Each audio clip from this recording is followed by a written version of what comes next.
দর্শক, আসসালামু আলাইকুম। আপনারা যে যেখান থেকে দেখছেন প্রত্যেককে শুভেচ্ছা অভিনন্দন। দর্শক, আপনারা দেখছেন ইউটিউব চ্যানেল খবর টিভি। প্রিয় দর্শক, আবারও শুরু হয়েছে নতুন নাটক, আবারও শুরু হয়েছে নতুন প্রপাগান্ডা। দর্শক, জুলাই আগস্টের গণহত্যার কল রেকর্ড নাকি এখন আন্তর্জাতিক অপরাধ ট্রাইব্যুনালের কাছে এসেছে। জুলাই আগস্টে নাকি শেখ হাসিনা ছাত্র জনতার উপর গুলি চালানোর নির্দেশ দিয়েছিলেন এবং সেই নির্দেশ নাকি পলকের মাধ্যমে দিয়েছিলেন। এই যে নতুন নতুন নাটকেরা তৈরি করছে আর দালাল মিডিয়াগুলো সেগুলো মিডিয়া ট্রায়াল করছে এবং এরা এই সমস্ত খবর প্রচার করছে। এর মানে হচ্ছে যে শেখ হাসিনা এবং আওয়ামী লীগের প্রতি মানুষকে বিষিয়ে তোলার জন্য এখন এই সমস্ত নাটক শুরু করেছে। আপনারা দেখেছেন 5ই আগস্টের পর থেকে কিন্তু আওয়ামী লীগের জনপ্রিয়তা দিন দিন প্রচুর বাড়ছে। তো এরা এখন দেখছে যে এদের জনপ্রিয়তা কমাতে হলে, এদেরকে মানুষের কাছে ভিলেন তৈরি করতে হলে কি করতে হবে। এখন নতুন নাটক তৈরি করছে। তাহলে সেই নাটকের যে কল রেকর্ড কোনো এখন প্রচার করা হচ্ছে না। সাধারণ মানুষ শুনুক যে শেখ হাসিনা নির্দেশ দিয়েছিলেন যে ছাত্র জনতার উপরে গুলি চালানোর জন্য। প্রিয় দর্শক, এরা আর কত করবে? এগুলা করে আসলে তো শেখ হাসিনা কিছু করতে পারবে না, আওয়ামী লীগের কিছু করতে পারবে না। যাদের বিরুদ্ধে মামলা হামলা হয়েছে, এই যে তারেক জিয়ার কি হয়েছে, তারেক জিয়ার মামলা, এই যে 21 আগস্টে গ্রেনেড হামলা, 10 আগস্টের মামলা, সবগুলো থেকে কিন্তু তারেক জিয়া খালাস। তারেক জিয়ার জায়গাতে কিন্তু রয়ে গেছে।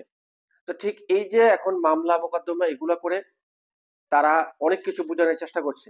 আসলে এই মামলার জায়গাতেই থেকে যাবে, আর আওয়ামী লীগের জায়গায় থেকে যাবে, শেখ হাসিনার জায়গায় থেকে যাবে। এছাড়া ওরা বুঝতে পারছে যে ভারত শেখ হাসিনাকে ফেরত দেবে না যতদিন পর্যন্ত বাংলাদেশে একটা সুষ্ঠু পরিবেশ সৃষ্টি না হয়। এখন বিভিন্ন প্রপাগান্ড ছড়িয়ে এখন মানুষের মাঝে বিভ্রান্তি সৃষ্টি করার পায়তারা করছে এই সমস্ত জামায়াত শিবির জঙ্গিরা। প্রিয় দর্শক, সেই মিডিয়া ট্রায়ালের ভিডিওটি আপনাদের জন্য রয়েছে। ভিডিওটি শুনে আপনারা আপনাদের মতামত কমেন্ট বক্সে জানিয়ে দেবেন।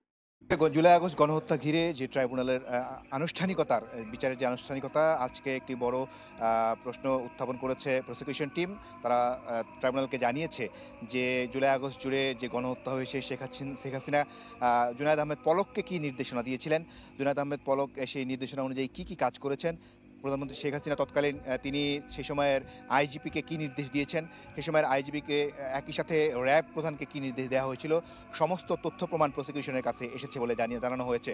একই সাথে বলা হয়েছে হেলিকপ্টার থেকে যে গুলির নির্দেশ সেটির বিষয়েও কিন্তু আলোচনা হয়েছে। আসলে প্রসঙ্গ যেখানে যেটি এসছে সেটি হলো যে তারা প্রসিকিউশন বলতে চেয়েছে যে সমস্ত এভিডেন্স তাদের কাছে এসছে এই সমস্ত এভিডেন্স তারা নেওয়ার জন্য এনটিএমসি সহ বিভিন্ন সংস্থা দপ্তরে যখন যান তখন তারা অসহযোগিতা করেছেন বলে তারা ট্রাইব্যুনালকে জানান। এরপর ট্রাইব্যুনালকে তারা একটি আবেদন করেন আনুষ্ঠানিকভাবে এই সমস্ত অভিযোগ যদি এখনই জব্দ করা না হয়, যদি হাতে না নেওয়া হয়, তাহলে এগুলো মুছে ফেলা হতে পারে। এর প্রেক্ষিতে ট্রাইব্যুনাল এই সমস্ত আলামত পরীক্ষা নিরীক্ষা করার জন্য প্রসিকিউশন টিমকে নির্দেশ দিয়েছেন এবং তদন্ত সংস্থাকে এগুলো রাখার নির্দেশ দিয়েছেন। এর মাধ্যমে তারা প্রসিকিউশন যেটি বলছে, তারা তদন্তের স্বার্থে অনেক কিছুই বলেনি, তবে বলেছেন যে শেখ হাসিনা যে নির্দেশ দিয়েছেন ফোনে কিংবা হোয়াটসঅ্যাপে অথবা যে সমস্ত গ্রুপ ছিল সেই সময় ইন্টারনাল গ্রুপ, সেই সমস্তগুলোতে তারা প্রাথমিকভাবে এগুলো তথ্য প্রমাণ হাতে পেয়েছেন। তো সেগুলো যাচাই বাছাই তারা করবেন বলে মূলত তারা আজকে আবেদনটি করেছিলেন এবং প্রসিকিউশন টিমের পক্ষ থেকে জানানো হয়েছে যে এগুলো যদি পাওয়া যায় তাহলে আগামীতে যে প্রধানমন্ত্রী হিসেবে তখন শেখ হাসিনা যে সমস্ত নির্দেশনা দিয়েছিলেন সেগুলো হাতে আসলে শেখ হাসিনার বিরুদ্ধে যে মামলাটি করা হয়েছে তাকে আসামি করে সেটি প্রমাণে সহজ হয়ে যাবে। মাসুদ, আপনাকে দর্শক দেখছিলেন আন্তর্জাতিক অপরাধ ট্রাইব্যুনাল থেকে আমাদের সাথে যুক্ত হয়েছিলেন আমাদের সহকর্মী মাসুদুর রহমান।